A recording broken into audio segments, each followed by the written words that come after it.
Hello everyone, स्वागत सत्कार और अभिनंदन आप सभी का एक बार फिर से उत्कर्ष नर्सिंग क्लासेस के इस ऑनलाइन प्लेटफॉर्म में। आज हम एक अमेजिंग टॉपिक के ऊपर डिस्कशन करने वाले हैं कि सर नेगेटिव मार्किंग को हम कैसे कंट्रोल करें।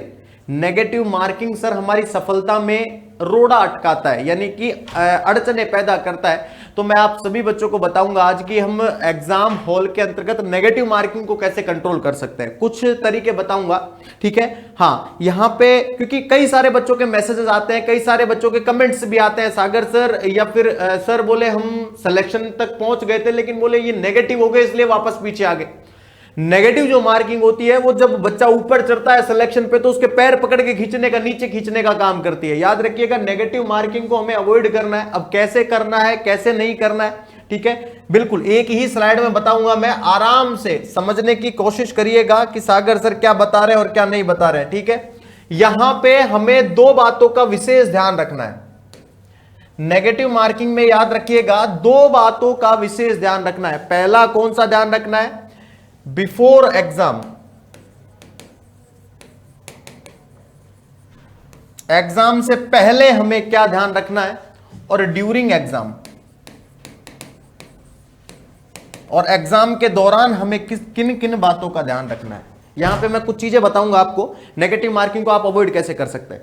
देखो, एग्जाम से पहले हमें किन किन बातों का ध्यान रखना है, और एग्जाम के समय जब आप एग्जाम दे रहे हैं तब आपको किन किन बातों का इसके अंतर्गत ध्यान रखना है। याद रखिएगा, एग्जाम से पहले यहां पे अगर मैं मेरा पॉइंट ऑफ व्यू रखूं ना आप लोगों के सामने तो समझने की कोशिश करिएगा। एग्जाम से पहले कम से कम 15 से 20 दिन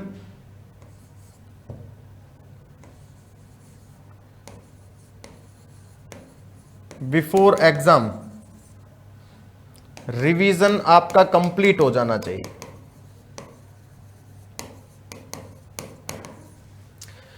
एग्जाम से कम 15 से 20 दिन पहले आप हर सब्जेक्ट को 2-2 3-3 बार पढ़ के आपने बिल्कुल कंठस्थ, बिल्कुल याद कर लिया, रिवीजन कंप्लीट कर लिया हमारा। हमें अब मतलब मैक्सिमम इंटेंसिटी है कि एग्जाम से 15 से 20 दिन पहले हमें हर एक टॉपिक को पढ़ लेना है, हर एक सब्जेक्ट को डील कर लेना है, जिससे कि हमें बाद में मतलब हमें ये ना लगे कि यार हमने ये नहीं पढ़ा, हो सकता है ये एग्जाम में आ जाए। नहीं, हर एक चीज को डिटेल से हमने याद कर लिया, रिवीजन हमने हमारा क्या कर लिया, कंप्लीट कर लिया। ये पहली चीज है आपकी एग्जाम से पहले जो आपको याद रखनी है। दूसरी चीज याद रखना, एग्जाम के 2 या 3 महीने पहले हमें, अगर मैं बात बताऊं 2 या 3 महीने, जैसे मान लीजिए आपका एग्जाम दिसंबर में, तो सितंबर तक ही आपको जो सिलेबस में चेंज करना है, जो पढ़ना है वो पढ़ लेना। उसके बाद आपको ना तो पढ़ना, मतलब एक्स्ट्रा चीज नहीं पढ़नी है। समझ में आया? तो कहने का मतलब दूसरे नंबर पे मैं ये बात बताऊंगा आप लोगों को कि कोई भी 3 से 4 मंथ बिफोर,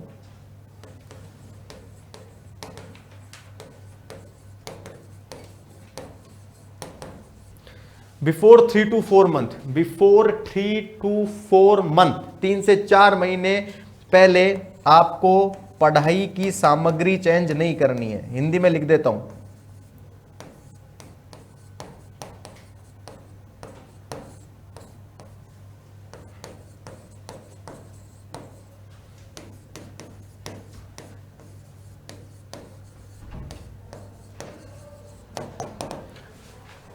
3 से 4 महीने पहले पढ़ाई की सामग्री चेंज नहीं करनी है। इंपॉर्टेंट चीज बता रहा हूं, याद रखना। 3 से 4 महीने पहले पढ़ाई की सामग्री। अब आप सोच रहे होंगे सर पढ़ाई की सामग्री क्या होती है, तो आप लोग सभी बच्चे जानते हैं, आपको जो भी नई बुक्स खरीदनी है वो 3 से 4 महीने पहले खरीद लेना, कि 3 से 4 महीने में कम से कम उसको 1 से 2 बार आराम से अच्छे से पढ़ सको आप।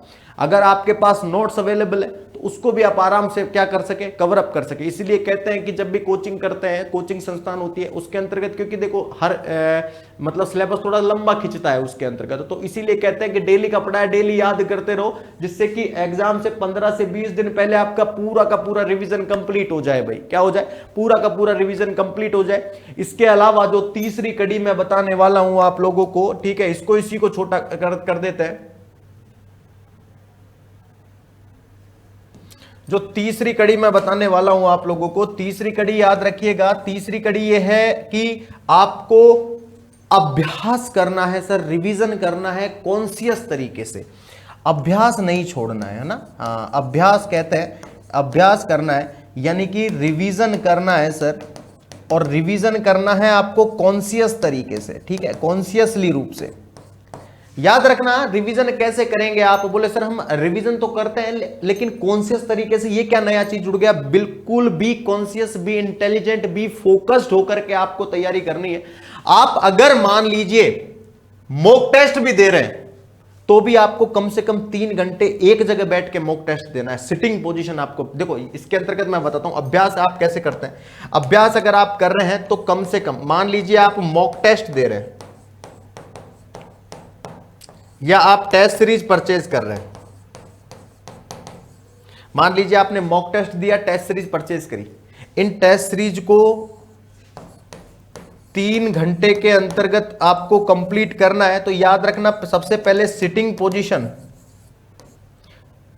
सिटिंग हैबिट बनानी है आपको कि 3 घंटे तक आप एक जगह बैठ करके कम से कम क्या दें, मॉक टेस्ट दे, टेस्ट दे। ऐसे नहीं है कि 1 घंटे तो आपने टेस्ट दे लिया, उसके बाद 1 घंटे का ब्रेक लेकर के खाना खाने चले गए और उसके अगले घंटे आकर के फिर आप टेस्ट दे रहे हैं। नहीं, आपको 3 घंटे यही सोचना है कि मैं इस समय एग्जाम हॉल में बैठा हूं और पेपर सामने है, और उस समय आपको क्या करना है, पेपर को सॉल्व करना है। जो मॉक टेस्ट है, टेस्ट सीरीज है उनको, ठीक है। बी कॉन्शियस, याद रखना ये जो रिवीजन है कॉन्शियस वाला, ये आपके ड्यूरिंग एग्जाम काम आने वाला है। अभी बताऊंगा मैं, ड्यूरिंग एग्जाम काम बहुत आने वाला है। ड्यूरिंग एग्जाम आप खुद सोचेंगे कि सर बिल्कुल हमारे साथ यही होता है। बहुत सारे बच्चे होते हैं लेट के पढ़ते हैं भैया ना, रिवीजन करते हैं तो लेट जाएंगे और बुक्स खोल लेंगे और तकिया लगा लेंगे यहां पे और आराम से लेटते लेटते बोले हमने पढ़ तो लिया, अब तो रिवीजन करना। नहीं सर, रिवीजन भी कॉन्शियस तरीके से होना चाहिए, ठीक है।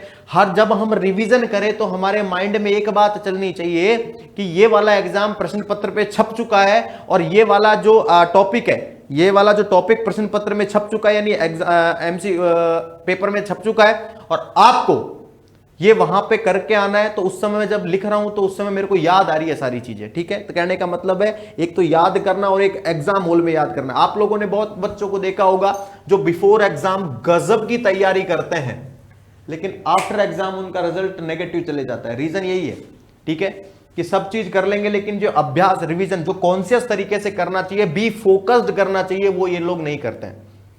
आपको इन बातों का विशेष ध्यान रखना है, आपके लिए बहुत हेल्पफुल रहने वाला है, ये याद रखिएगा। अब मैं बताऊं यहां पे ड्यूरिंग एग्जाम कि भाई एग्जाम के दौरान आपको क्या करना चाहिए सर। चलो नेक्स्ट स्लाइड में देख लेते हैं ड्यूरिंग एग्जाम।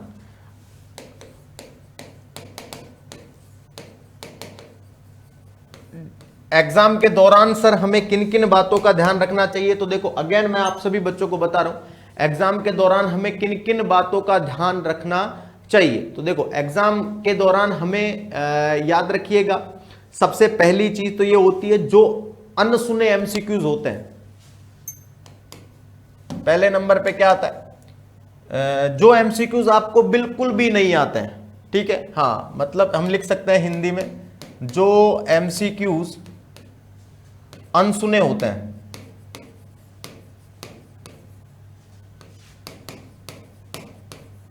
जो एमसीक्यूज अनसुने होते हैं। मान लीजिए कोई डेट का एमसीक्यूज आ गया है, कोई ईयर का एमसीक्यूज आ गए। अब इसके अंतर्गत आपने वो सुने ही नहीं है, तुक्के भी नहीं लगाने, इनके अंतर्गत आपको तुक्का नहीं लगाना है।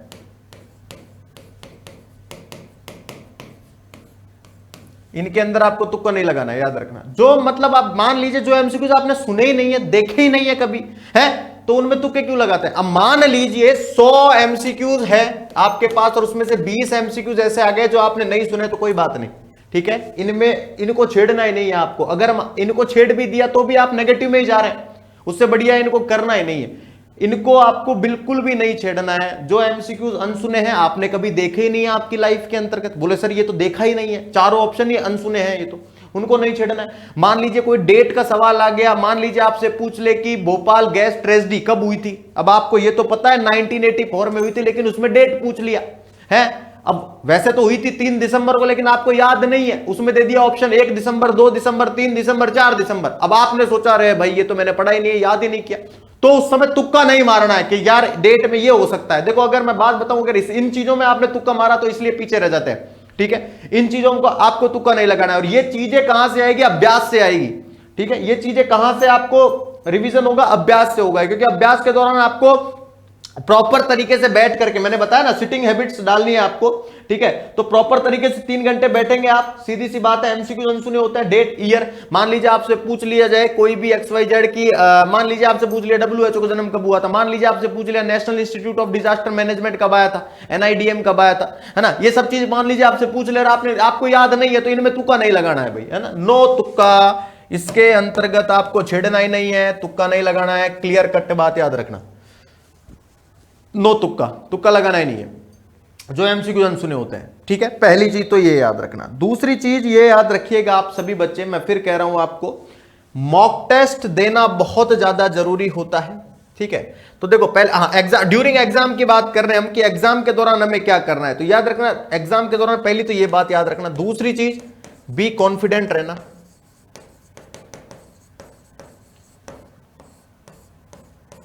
हमें बीट करना है एग्जाम फियर को। क्या करना है? बीट करेंगे एग्जाम के फियर को। और एक बात मैं पहले ही बता देता हूं, एग्जाम के दौरान जब आप बैठते हैं तो एग्जाम से रिलेटेड डर सिर्फ आपको नहीं होता है, वो सभी को होता है ना। हाँ, ऐसा नहीं है कि सर मेरे को ही हो रहा है डर, मेरे को ही क्यों हो रहा है, और तो किसी को नहीं हो रहा, सबको होता है, ठीक है। तो ये बात याद रखिएगा क्लियर कट।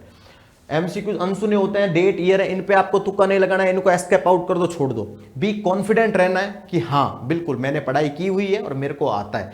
याद रखना, अगर मान लीजिए स्टार्टिंग का एमसीक्यूज क्वेश्चंस फर्स्ट से लेकर क्वेश्चंस 10 तक आपको एक भी सवाल नहीं आया पेपर के में, तो आपको डिमोटिवेट नहीं होना है,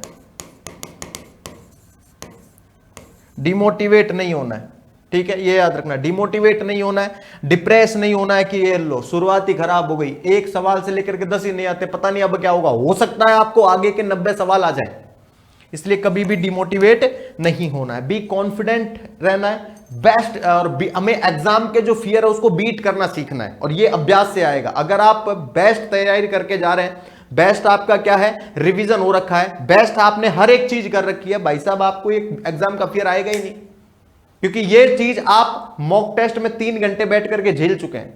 तो ये एग्जाम, ये जो रिवीजन है, जो अभ्यास किया है आप लोगों ने, वो यहां पे काम आने वाला है, एग्जाम के फियर को आने ही नहीं देगा, याद रखना। और मैं फिर कह रहा हूं, अगर आप डिप्रेस, अगर आप डिमोटिवेट होते हैं, तो जो आपने याद की है चीजें वो भी आप भूल जाएंगे धीरे धीरे, या उसके भी सवाल, जो आपको सवाल आते हैं उसके भी चांसेस गलत होने के ज्यादा बनते हैं, याद रखिएगा। इसके रिगार्डिंग मैं ये तो आपको बता ही चुका हूं कि आपको कौन से सवाल करने चाहिए और कौन से नहीं करने चाहिए, ठीक है। एक वीडियो में ऑलरेडी डाल चुका हूं कि भाई तुक्का कैसे लगाएं, तो उसमें मैंने बताया था आपको जब भी एग्जाम हॉल के अंदर एमसीक्यूज करने हैं, आपको जब भी एमसीक्यू सॉल्व करने एग्जाम के अंतर्गत, तो एक बात याद रखिएगा, एस्केपिंग मेथड अपनाना है भाई, है ना। एस्केपिंग मेथड अपनाना है। मान लीजिए क्वेश्चंस पहला नंबर पे आया आप लोगों से और कुछ भी क्वेश्चंस पूछा, यहां पे ऑप्शन दे दिया ABCD, सबसे पहले गलत ऑप्शन को निकाल दीजिए। मान लीजिए आपको पता है डी नहीं है, मान लीजिए आपको पता है बी भी नहीं है। अब ए और सी के अंतर्गत आप हल्के हल्के कंफ्यूजन है, लेकिन आपको यह पता है कि सी तो नहीं होगा, रिलेटेड ही नहीं है, तो काट दो, आपका जो बचेगा वो आंसर आ जाएगा। एस्केपिंग मेथड के थ्रू बहुत सारे टॉपर्स का इंटरव्यू लिया है, लिटरली आप लोगों के पास यूट्यूब पे अवेलेबल भी है, आप लोग देख सकते हैं, ठीक है। बहुत सारे टॉपर्स का इंटरव्यू लिया है, उनका कहना यही होता है कि सर एग्जाम हॉल के अंतर्गत एमसीक्यूज सॉल्व करने का तरीका एक ही है, एस्केपिंग मेथड, जो भी गलत ऑप्शन है उनको बाहर निकाल दो, अपने आप सही आंसर आ जाएगा, ठीक है। ये याद रखिएगा, इस मेथड को अगर आप अपनाएंगे, अपनी तैयारी सुनिश्चित करेंगे जानदार शानदार तरीके से। याद रखिएगा, मैं फिर कह रहा हूं, ये जो सारी चीजें हो रही है ना, ये वाली एग्जाम का फियर, डिमोटिवेट हो रहे हैं, ठीक है, आपका सिलेक्शन को रोकने का मेन पर्पज है। आपकी जो नेगेटिव मार्किंग जो होती है ना, उसका मेन पर्पज यही है। अनसुने होते हैं उन पे भी आप सोचते हैं अरे सर तुक्का लगा देते हैं, देखिए क्या होता है, और वो तुक्का फिर बाद में आपको हानिकारक पहुंचाता है। कोई डेट ईयर है, सर पढ़ के तो आए थे, देखो अगर आपने हल्का हल्का पढ़ा हुआ है फिर भी आपको नहीं आता, कहने का मतलब है आपको अगर कोई सवाल बिल्कुल ही नहीं आता है ना, तो उसको छेड़ो ही मत। मैं तो कहता हूं मान लो 100 में से 20 नहीं, 100 में से अगर 30 सवाल भी ऐसे हैं तो उनको छेड़ने से कोई फायदा नहीं है, क्योंकि वैसे भी आप देखो, सीधी सी बात है, वैसे भी आप लोग नेगेटिव में जाएंगे, ये सवाल आपको नेगेटिव में लेके जाने के चांसेस ज्यादा होंगे, तो उनको छेड़ना ही नहीं है रे भाई, ठीक है। ये कुछ बातें हैं जो अगर हम ध्यान रखें पढ़ने एग्जाम से पहले और एग्जाम के दौरान, तो हम नेगेटिव मार्किंग से बच सकते हैं बेटा, ठीक है। आप लोगों से वादा किया था कि नेगेटिव मार्किंग से एक वीडियो बनाऊंगा मैं, ठीक है, हाँ, उस वादे को आज पूरा कर दिया है मैंने, याद रखिएगा। तो नेगेटिव मार्किंग को हमें डील करना ही करना है, क्योंकि नेगेटिव मार्किंग बहुत सारे बच्चों को उसकी सफलता से दूर ले जाता है? कई सारे बच्चों के मैसेज आते हैं, सागर सर 2 नंबर से रह गए, सागर सर नेगेटिव ज्यादा हो गए। उसका रीजन यही है, अभ्यास या रिवीजन कॉन्शियसनेस, इसमें कमी रहेगी। तो यहां पे एमसीक्यूज, अनसुने डेट, इन पे आप तुक्का लगा देते हैं, और इन पे तुक्का लगा देते हैं तो फिर मामला डापाचुक हो जाता है। समझ गए सारे? तो इनको थोड़ा सा क्या करना है, बी फोकस्ड तरीके से पढ़ाई करनी है, ये याद रखिएगा। क्लियर है? तो इन सब बातों का अगर हम ध्यान रखते हैं तो आपके नेगेटिव मार्किंग होने के चांसेस बहुत कम हो जाते हैं, ठीक है, ये याद रखिएगा। इसके साथ मैं आप सभी बच्चों को बता देना चाहता हूं, उत्कर्ष आजादी महोत्सव नर्सिंग के सभी ऑनलाइन कोर्सेज पर साल की सबसे कम फीस है, और 13 से 25 अगस्त के बीच में ये रन कर रहा है। 10% का एक्स्ट्रा डिस्काउंट, वैलिडिटी बढ़ाने पर 500 रुपए तक का कैशबैक और फ्री रिकॉर्डेड क्लास दिया जाएगा लाइव फ्रॉम क्लासरूम बैच के साथ। नेक्स्ट, नर्सिंग का मास्टर पास 24 महीने की वैलिडिटी और 12 महीने की वैलिडिटी के साथ अवेलेबल है। रामबाण 3.0 नॉर्सेट फाउंडेशन बैच गजब तरीके से अवेलेबल है, 1 से 2 साल के साथ। नॉर्सेट 9 target batch, नॉर्सेट 9 live from Jodhpur classroom 100 day target batch और एमसीक्यूज बैच। ये एमसीक्यूज बैच इस समय जानदार तरीके से चल रहा है, क्योंकि नॉर्सेट 9 हमारे दरवाजे पे खड़ा हुआ है, ठीक है। नेक्स्ट अगर मैं बात बताऊं आप लोगों को, आरआरबी का तेजस बैच है, ये 20 अगस्त से शुरू हो रहा है। और आजादी महोत्सव 13 से 25 अगस्त के बीच में केजीएमयू नर्सिंग ऑफिसर का target batch 2.0, KGMU nursing officer का MCQs batch, SGPGI nursing officer target batch, live from studio SGPGI का एमसीक्यूज बैच, सीएचओ के Rajasthan CHO 3.0, Bihar CHO, MP CHO batches available है। Next, BFUHS Baba Farid university of health science का staff nurse का जो target batch है, ये भी अवेलेबल है 20 अगस्त से। नेक्स्ट, आपके उत्कर्ष ऐप में नर्सिंग, हाँ, टेस्ट सीरीज पे भी अप टू 500 का कैशबैक दिया जा रहा है, ठीक है। तो इनको लेकर के आप अपने सरकारी कर्मचारी बनने के सपने को साकार कर सकते हैं, और जो जो मैंने अभी आपको ट्रिक बताई है नेगेटिव मार्किंग की, एक बार अप्लाई करके देखिएगा, मजा आ जाएगा। क्लियर है? चलिए, thank you so much, and again आप सभी बच्चों का बहुत बहुत धन्यवाद। Thank you so much, thank you.